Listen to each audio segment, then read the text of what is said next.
It's not about what happens to you. No one escapes adversity.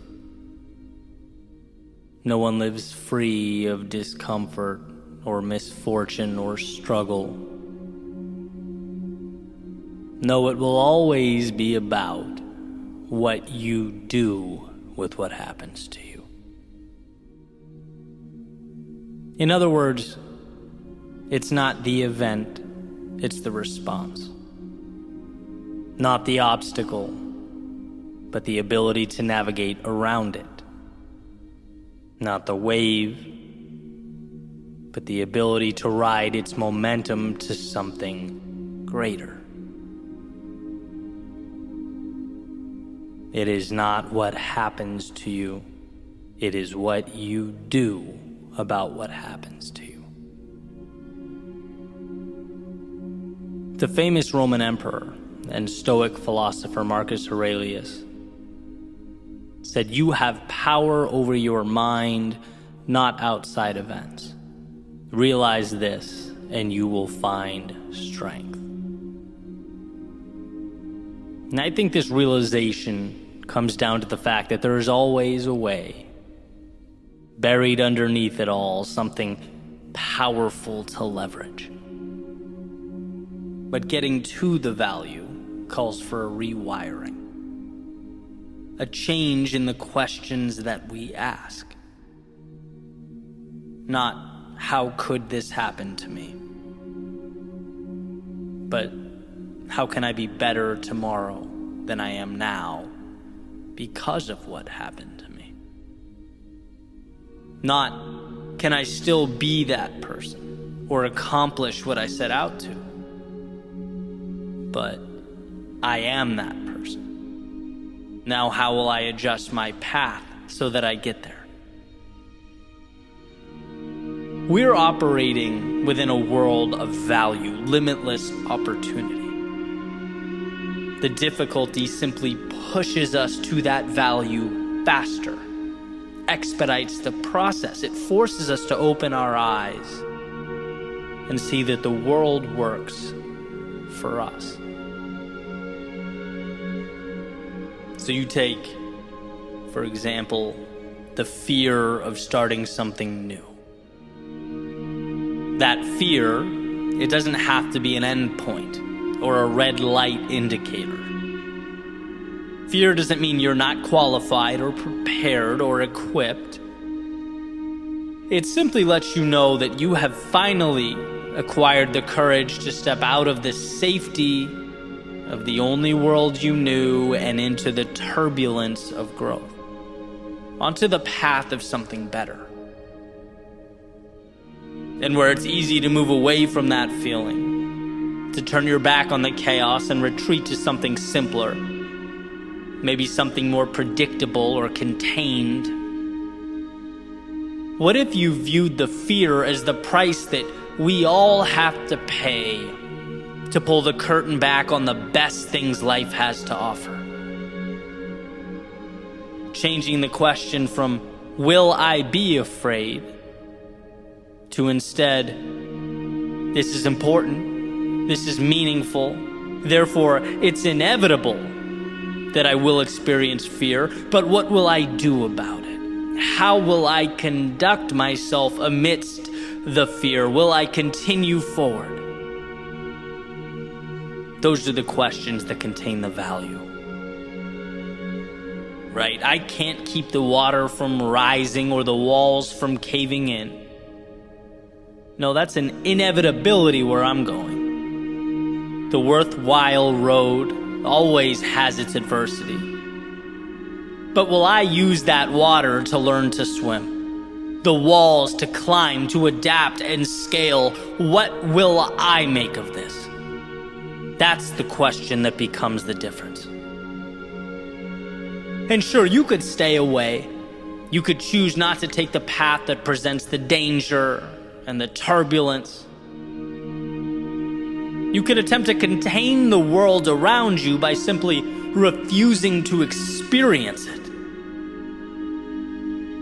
But then, of course, you become presented with the question, Why intentionally refuse to cash in a winning lottery ticket? Why diminish your gift in such a way? If it's not what you look at, it's what you see. Why see the world as an adversary? Why see yourself as less than you are? The saying goes, when you fight for your limitations, you get to keep them. You'll never exceed the person you've decided yourself to be. And yes, the world can feel intimidating. It's unknown. You in many ways can't control the characteristics that make life what it is, but you can always control you. Just like you can't control the wind, but you can adjust your sails.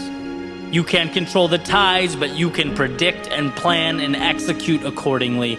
You control you, and that is where the power is. And of course, there's going to be times where that's hard to see, when it's not your first instinct to find the value. Take, for an example, a change, a loss, the end of a relationship, the point where people tend to feel their lowest. It hurts to have something and lose it. To have what you were once so sure about challenged, what you once believed in called into question. But this doesn't have to be a referendum on you as a human being, right? Sure, you made your mistakes, but you have the opportunity to dwell on them or to acknowledge them and ask the question, I know what I know now. How can I be better than I've ever been in my life? How can I position myself to get more of the good and less of the bad? Same idea, different context. When those walls feel like they're crumbling down, you have to know there is more on the other side, just beyond what the eye can see. And this isn't just an idea I play around with in my head. I make a concentrated effort to think this every time something goes wrong. When my first reaction is emotional, my first emotion is anger or frustration. It's like, take a breath, compose yourself, and start looking for the value. Because here's the truth, the world is not going to end today. There's going to be a time down the road when I look over my shoulder and right now is a distant memory. What will I have done with it? And it's the times that might have broken you that contain the greatest transformation. I like to say the greatest tragedies or the hardest times made me who I am today. The losses taught me that I had everything I needed.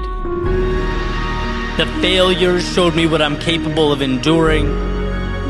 The times I was let down taught me to depersonalize the shortcomings of others, but to simultaneously hedge against them. The times I was lost showed me we only discover or meet our potential when we leave the little day-to-day realities that we create.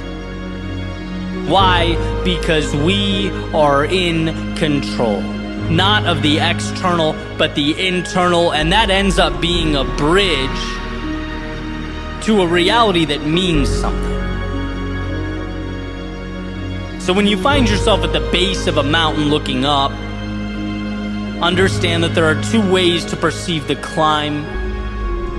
You can see it as the gravity pushing down on you, as Earth standing in your way, or as an opportunity to ascend to a version of yourself that previously not only didn't exist, but wasn't available. This is your opportunity. The same opportunity that the vast majority of the world would disregard or misinterpret, that most would feel fear of and be dissuaded by. Most would live in the stories about who they aren't and what they aren't capable of, but not you.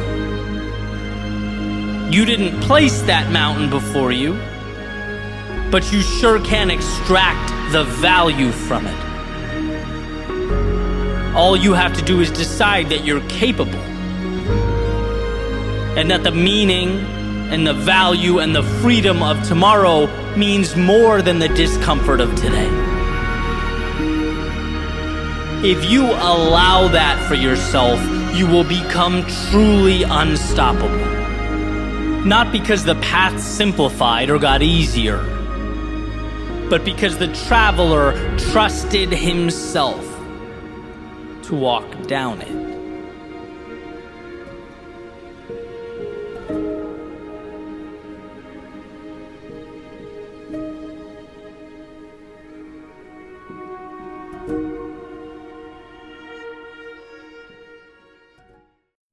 The goal is to make your dreams envy your reality. It's to create a life for yourself that is bold, that is adventurous. See, most leave the best things for their imagination. Their ideal world comes to life when they shut the lights off, put their head on the pillow, and close their eyes. But see, I'm asking something different of you. I'm asking that you have the courage to wake up. And from the second that light moves through your window and infiltrates your bedroom, understand that the best things of life are on their way in this plane of existence. I'm asking you not to save your dreaming for sleep, not to save your wishing for the imaginary. Well, that's a big ask, right? Easier said than done, buddy. Oh, I know. I know it's not easy, right? There's an idea that's changed the way I think about life. It's simple. 3 words: choose your heart. Because pursuing a meaningful life is hard, let's be real. It crushes the ego. That's hard. It's humbling. That's hard. It's uncertain and at times uncomfortable. It's confusing. It's certainly frustrating. It's all of those things. Creating a life on your terms is hard. But you know what else is hard? Allowing beauty to be nocturnal. Allowing everything that matters to you, everything that's important, your dreams, your goals, your aspirations, allowing all that to dissipate as the sun comes up. And I've been there. I've played that game. And let me tell you, nothing is harder. Nothing is harder than knowing you are on a path that's not yours. Doing things you don't love, all because why? You're scared. Carrying that around is hard. At the end of the day, life is short. It's fleeting. An inconceivable little sliver of time presented to you. Not so you can create a cell and confine yourself to it, but so that you can take those imagined thoughts and dreams and ideas and implement them. Look in the mirror. But really look. Look into the eyes of that person staring back at you deeply. And understand that in there is a strength that's inconceivable. A strength able to completely reimagine and rearrange reality as you know it. And sure, that's a big statement. But the architect inside of you, waiting to emerge and evolve, is bigger. And yeah, the world around you is great. But your courage is greater. And so while they open their eyes and say goodbye to their dreams, I beg of you, wake up and say hello to yours.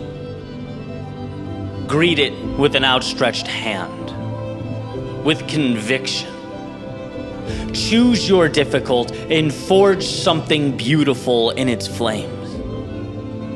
Arm yourself with the reassurance that you left life's limitations behind you and you left no dreaming for sleep. No, you had the courage to change your world while you were awake.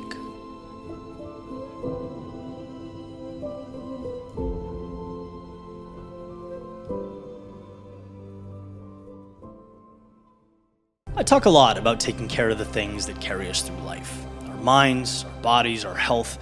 And as I've gotten a little older, I think like so many of us, I've realized that longevity also belongs in that bucket. That's why I'm so excited to announce today's sponsor, OneSkin. It's founded by 4 PhD longevity scientists who study aging at the cellular level. They have a proprietary peptide called OS1 that focuses on working with your skin to attack aging at the cellular level. Like I said, I've been using it for a few months, very happy with it. But like, it's the philosophy too, right? It's being proactive, it's taking care of your body and your health and your longevity instead of waiting till, the wheels fall off the metaphorical wagon to do something about it. So I'm not alone in my ranting and raving. There's, I think, over 10,000 5-star reviews for OneSkin online. And right now, if you go to oneskin.co/Eddie and you use code Eddie, that's EDDIE, at checkout, you get 15% off on your purchase. Again, that's oneskin.co/Eddie. You use code Eddie at checkout, you get 15% off on your purchase. So thanks to OneSkin for sponsoring this video, and thank you for being a part of the process. There's a saying that will always be true. It will be true on your best days and your worst. It will be true after victory, and it will be true after defeat. It will be true when you have momentum, and it'll be true when you're down on your luck, doing everything in your power to create momentum. That saying is, your future begins now. Hey, on the surface, might not seem like much. Sure, my future starts now. I know that. Everyone knows that. Well, if that's true, if everyone does in fact know that, why do we spend so much time stuck, reliving our past, unable to break free? Why do we remain terrified to change? Why do we feel such a connection to who we were, how others saw us? Why must we remain loyal to the character we've been playing in our mental autobiographies? See, here's the thing about the past and the future. One is fixed, can't be changed, and the other, well, it's waiting for you to tell it what it is. One is expired time, one is planned to be determined. And it's interesting how we continue to conflate the two. Epictetus has said that the more things we value outside of our control, the less control we have. Well, I'm going to be the messenger here, relaying the precious truth that yesterday is in fact out of our control. What can be controlled is where we go from here, the next step. Meaning today is not your failures, it's where you take those lessons. It's not your mistakes, but it's what the stronger you can now endure because of them. It's not the dreams you let slip away, but where your pursuit might take you now. And yeah, yesterday certainly contributes to your outlook, as all information does. Its value considered, its impact assessed. It guides you, but it's not you. And that difference is astronomical. There's a question about the role the past plays in our lives. That has to mean something, right? Your past is, in many ways, your story. It's why you think the way you do. It's contributed to your understanding of the world. It will always be a part of you, and I believe that. But I also believe the past is a story. And just like reading one chapter in a book simply sets the stage for the next one without controlling its direction, so does every day that has led you up to now. Life gives us the tools to experience, to grow, learn, and then shed that which does not coincide with what's important. Your failures are not you, but they are precious in that they push you towards what you'd like to be. See, you can experience something and not be that thing. As Kierkegaard says, if you label me, you negate me. If you proclaim me to be X, you're essentially stealing from me the infinite possibility that is the future. Yesterday has nothing to do with what I can become. And so taking it a step further, never mind being labeled by someone else. How could you label yourself and see it as anything but self-sabotage? See, you're never defined by your past, but always learning from it. It's not who you are, it's the cheat codes for what you can be. Without that winding road of misfortune and mistakes, the incredible expansion we long for doesn't materialize. Imagine if everyone who ever felt down in life, felt like a loser, who temporarily lost hope. Imagine if they looked in the mirror and said, okay, this is who I am now. There would be no triumph in the world. Because anything meaningful requires the resiliency to map our way from the hell that was our darkest moments to what will become our proudest moments. Destiny. Destiny means that you separate the finite from the infinite. What you used to call yourself has prepared you to move towards the horizon. But what you used to call yourself is also as irrelevant now as those seconds that you watch tick away. Seconds that maybe you're not proud of. Seconds that perhaps taught you about the world. Seconds that gave you a glimpse of what's possible, unveiled the happiest of times, all of it. In its own unique way, it brought value, but none of it is your future. Why? Because back to that beautiful, all-powerful sentence, your future begins now. Your destiny is awaiting its marching orders, and all you have to decide as you stand today is where that ship will sail.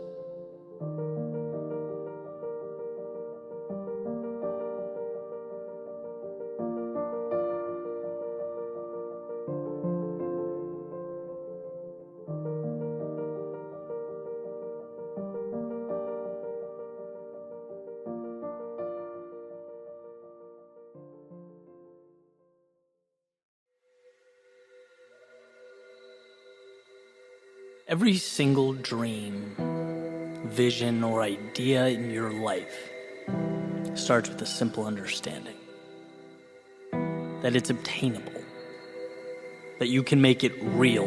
That's the beginning of everything. Self-belief is the gatekeeper that stands between current and future.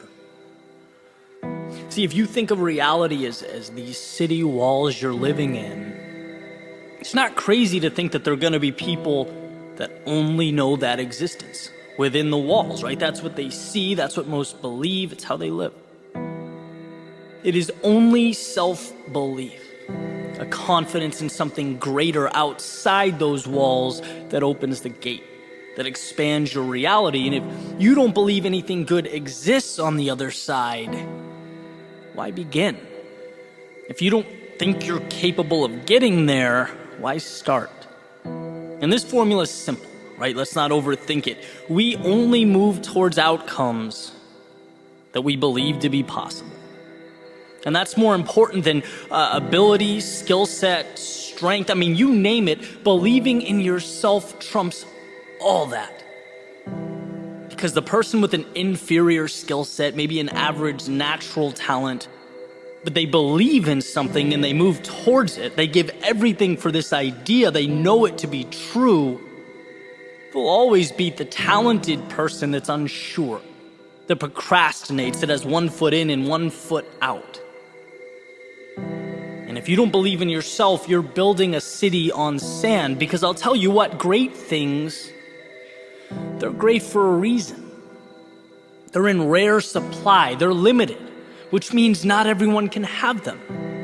Which means those who do have them have to fight for them, have to deal with being uncomfortable, have to give more, sacrifice more, pay a steeper price than the masses. And if you don't look in the mirror, stare yourself in the face and know you are one of those select few, what's going to happen when life kicks back at you? You'll fold. You'll resort back to what you know. You'll flee the battle for safety, security, and comfort. But when you know your movie ends at the top of the mountain, when you know at the end of the day you're going to cross a finish line or hold a trophy, your brain internalizes conflict differently, very differently. For someone with self-belief, obstacles don't make you wonder if you should keep going, because you already know you have to keep going. I mean, come on, you haven't arrived yet. There's still a road to travel. No, in this situation, obstacles simply prompt you to ask how. How can I get through this? And that's the small discrepancy that changes everything. Because at some point, you'll look to your right and you'll look to your left and you'll find very few people get to the how question. They all stopped at if. I wonder if I can do this. I wonder if I'm capable. Well, they'll never know. They'll never see that sunset beyond those metaphorical city walls because they never truly believed in themselves. They never opened that gate. Look, I went through 16 years of education without a teacher or professor telling me, Eddie, 99% of life is just believing in yourself to figure challenges out as they come, to figure life out as it comes. That's it. Only X% make it through law school. Only Y% succeed at this and that. That's what you hear. But no, none of that matters. It's simple. It's simple. It's simple. Most of the world quits when things get challenging. If you don't, if you have the courage to believe and trust in yourself, you'll succeed. Why? Because you won't stop until you find a way. That's the power of self-belief. It's not quantum physics. It's not complex. You know, at one point, I didn't think I could make a living outside of a cubicle or office building. Then I saw others do it. And for the first time in my life, I believed it was possible. I changed my actions to support my beliefs, and here we are. At one point, I didn't think certain financial goals were reality. I didn't know about a free, flexible lifestyle. I wasn't aware of the type of relationships that would change my life. Why? Because they existed outside those city walls. I didn't believe they were real. I didn't believe in myself to create them, to make them in my own life. But with the change in belief comes a change in reality. You will always follow through on who you believe you are. So let's go back to that mirror visualization. At some point today, look at your reflection and think about nothing but what I'm about to tell you. Everything you need, you have. I promise you, you are equipped to change your life, the lives of everyone around you, and the world in which you exist. So take that fact. Feel it and never ask it again. From now on, the question is how. Your fate is not a coin flip, it's a puzzle. It's about arranging the pieces. And those two eyes looking back at you are more than capable of figuring that out. Ask simply, do you want it? And if yes, open that front door, take that first step, and inject yourself into a journey that will be unlike anything you've ever experienced before. A journey where you have the answers, the aptitude, and now the self-belief. And when you find yourself in the lowest of lows or the darkest of nights, find solace in that fact that will be more than enough to get you to dawn.